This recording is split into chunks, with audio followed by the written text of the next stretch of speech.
What's going on? This is going to be part 2 of my Ops Core series. So getting into it, this is the Ops Core Fast SF. This is the non-ballistic bump helmet in carbon fiber. This is the newest offering. Sorry about that. This is in Ranger Green. Has the Octile and the Lux liner. I have adjusted it. I've changed out the pads and I've adjusted the nape. I've also adjusted the front fit band, so it's a little bit tighter for me. It just fits my head shape a little bit better. I recommend you go down to the comments. I'll have a playlist of the series. Part 1 was me talking about my helmet and the setups I have. In this video, what we're talking about is more the specialized parts. This one happens to be, well, this part 2 of the series, we're talking about the Ops Core Counterweight. The pouch, the reason I got it, and just me installing it on the helmet, will be a pretty quick and simple video because this will be a very simple install. So just go down in the comments if you want to see the playlist, and you can also check out my channel. I'll make it easy. Just have a direct link to my channel just in the comment section. So let's get into it. This is the Ops Core Counterweight pouch. They make it in a few different colors. It comes with 5 counterweights. These counterweights are lead and they are coated.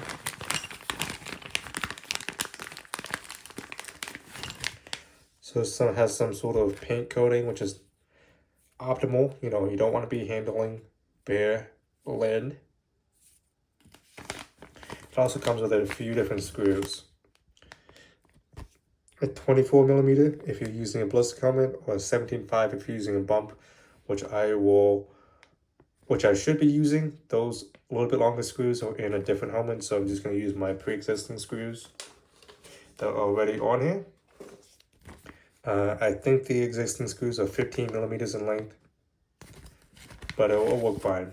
It does have instructions. It tells you how to do it.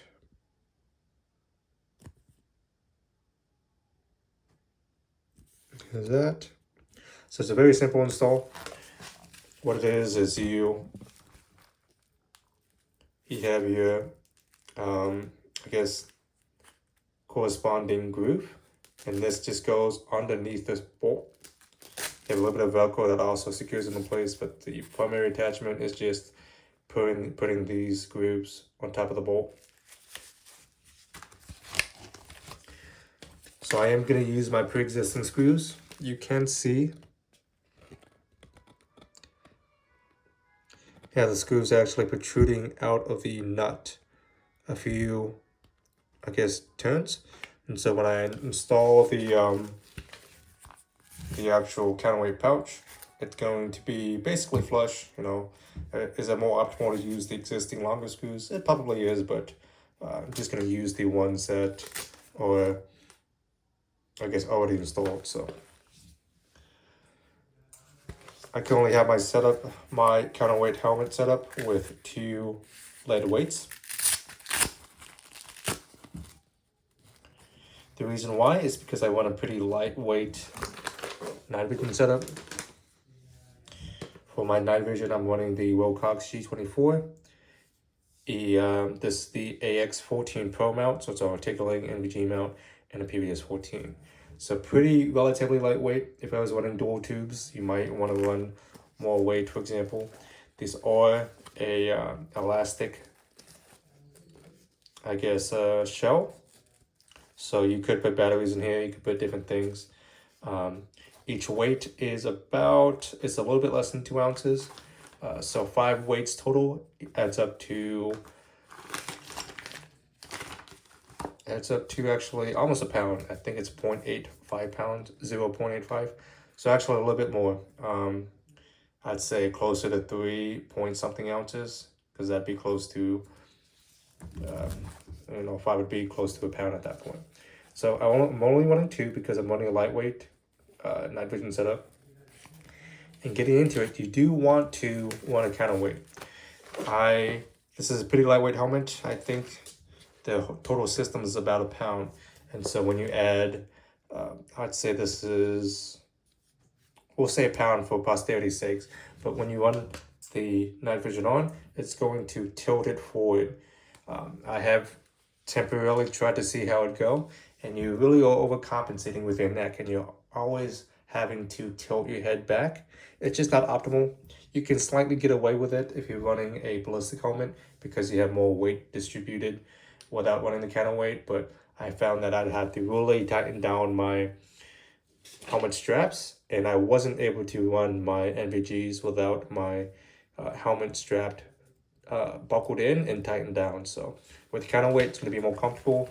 It'll allow you to just give you more options. You know, you don't have to necessarily run the helmet straps if you have everything balanced correctly. One benefit that you do have with the counterweight pouch is you have these straps, and so when you run onboard hearing protection, these are arc rail adapters for power tools.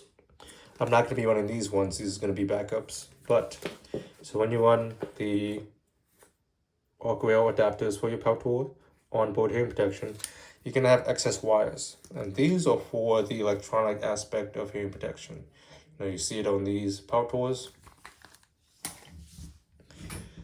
These are power tool contacts. These are actual headset that I'm going to be using on board my obstacle helmet, and that will be in a future video. But notice how these wires are running the full length on these sides, and so there's going to be a lot of excess wires. What I'm going to do for cable management is just tuck them in. I'm going to slide the wires into these pouches and tuck them in right here, and then snap it down. So it gives me good wire management. It hides the wires. It's going to be a very clean look, and that's also a good reason to have a counterweight pouch. It just gives you a more clean look compared to just having wires, you know, hanging out everywhere. I think that's about it. One last thing I'll talk about before I install it is, so I paid about 80 bucks for this. It's not inexpensive. All it is a very simple pouch with a few weights, and it does actually come with some screws, which it's a nice bonus feature. You probably should be using those. 80 bucks is a lot for a pouch. You can actually get a off-brand. What I mean is more of a, you know, mimic, a counterfeit, an off-brand counterweight pouch, and those are about 20 bucks on Amazon, eBay, give or take. It's up to you if you want to decide to do that option. It's not rocket science. All it is a pouch that has weights in it that locks down. It really is up to you if you want to go with the off-brand and save a little bit of money. For me, in my case, I bought the genuine obstacle product. And I mean, it wasn't a big deal for me to spend a little bit more for the genuine product. So let me install it. I'll take these bolts out one at a time. And you just need a corresponding bit, which is going to be a large flathead. With this hand, I'm retaining the bolt, so you won't have to fish around for that.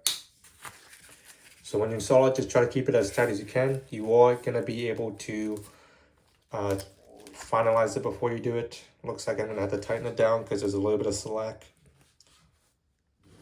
I'll tighten it down before I install this one. So notice how you increase the distance between the screw by adding that little plastic piece right there. But pretty simple.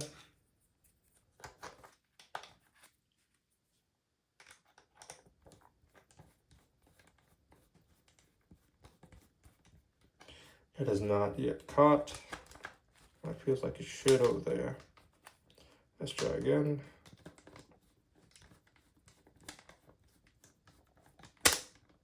Okay, let's try that now. I'll tighten it all the way down later. There's that. So let's do a little bit here. Let's see how it's looking on this side. So I'll tighten this down again, just a bit.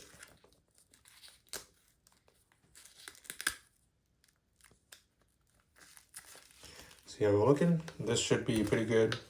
Very taut, not any excess loop or anything.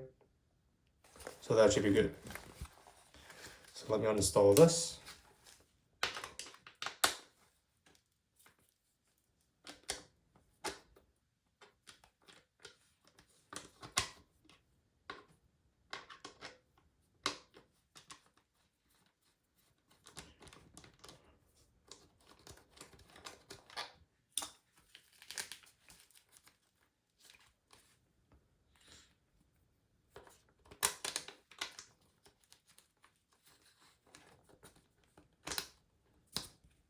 Feels good.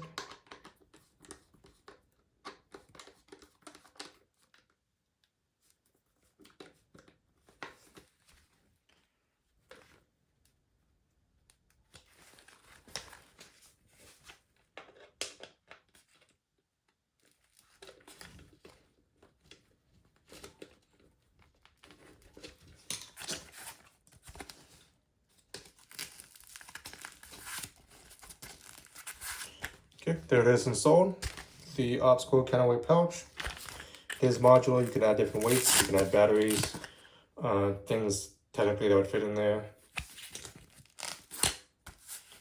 And you can technically, if you want to have something larger, you could, instead of having it all the way up here, you could probably fold it down a little bit and then fold it down so you could technically fit longer things in there. It's a pretty modular pouch. I think it's a good design. It does have a little bit of hook Velcro right here and on here too, so I guess maybe a pouch or something if you really wanted to. But a very simple install. It's almost a necessity in a bump helmet to have a counterweight pouch. Got mine in black, but they do offer it in an OD green. Stay tuned for the next few videos. I'll be adding a few other things. The next one I'm going to be doing is talking about the Wilcox G24 mount. Let me grab that. So here's a box. And it's installed on my PVS-14. I guess I'll talk about both of those in one video. But that's going to be part 3. I do have part 1 in my comments. And you can also click on my channel on a quick link on my comments. So pretty simple install. That's the reason why I got it. I do recommend you get it. So thanks for watching. Please like, comment, subscribe.